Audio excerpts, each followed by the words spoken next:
एक और वाणी है ज्ञान की चेतावनी की, क्रमांक 711 711 और इसमें कह रहे हैं गुरुदेव, प्राणी क्षुद्र वाणी अशुद्ध, प्राणी क्षुद्र वाणी अशुद्ध, प्राणी महान वाणी प्रधान युगों तक।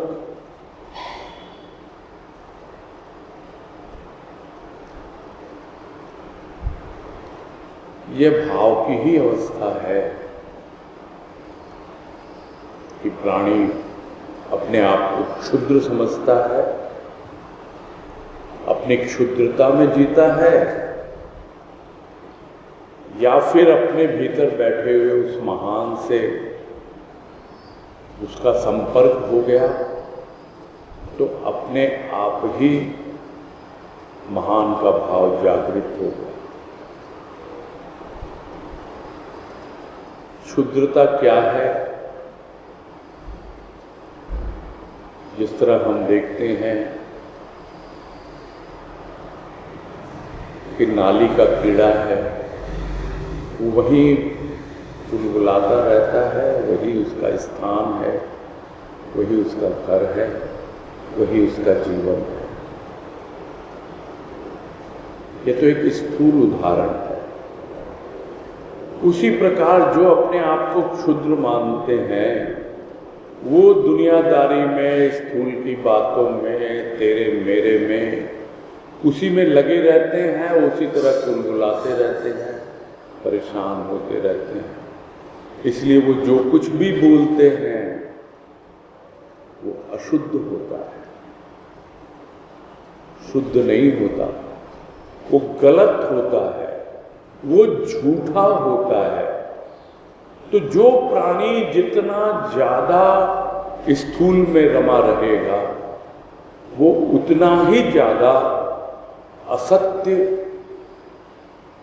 वाणी का प्रयोग करेगा।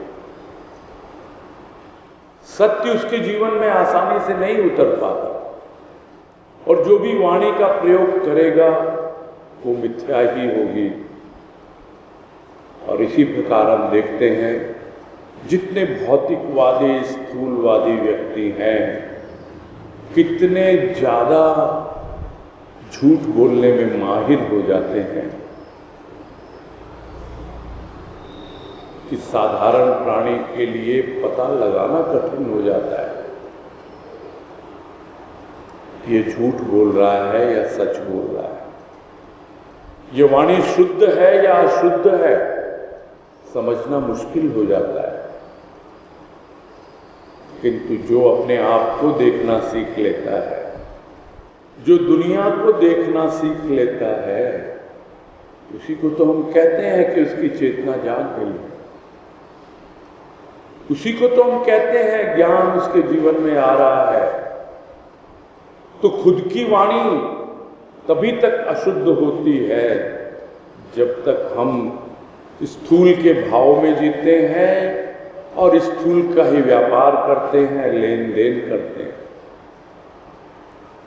किसी से मिलेंगे भी, बात भी करेंगे तो कोई आध्यात्मिक चर्चा नहीं करते, केवल स्थूल की ही बातें। बच्चे कैसे हैं, पति कैसा है, पत्नी कैसी है, उसकी शादी हो गई, उसके बच्चे हो गए, क्या हुआ नहीं हुआ। अरे सत्संगी हैं हमने आध्यात्मिक राह पकड़ी है, सद्गुरु की शरण ली है, और फिर भी हम अपनी क्षुद्रता में जीते हैं, उन्हीं छोटे मोटे भाव में जीते हैं और आपस में उसी का संभाषण करते हैं। तो कैसे हमारी वाणी शुद्ध हो? वाणी शुद्ध होगी अपनी महिमा को जानकर, अपने जीवन की महिमा को जानकर, अपने प्रभु की महिमा को जानकर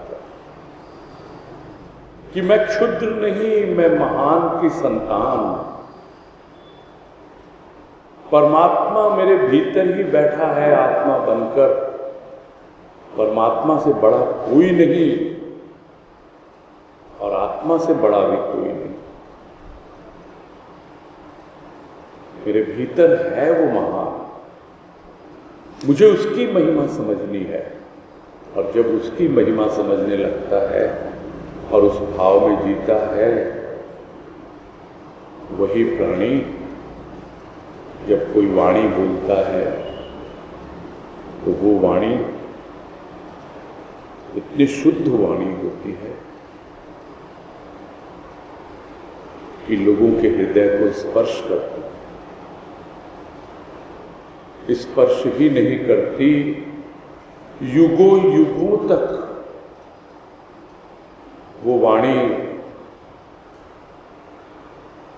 सत्य है, सनातन है, शाश्वत है, युगों युगों तक वो चलती रहती है, क्योंकि उसमें जरा भी मिथ्या नहीं है।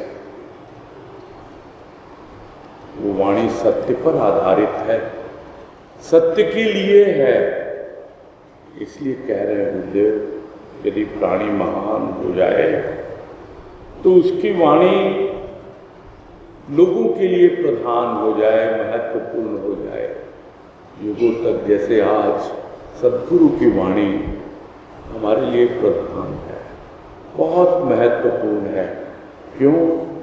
क्योंकि उन्होंने अपनी महिमा को समझा, अपने जीवन से उस महान को प्रकट किया और वही भाव आज हम में भी जगा रहे हैं और हमें भी यही कह रहे हैं, तो दीनहीन न बन,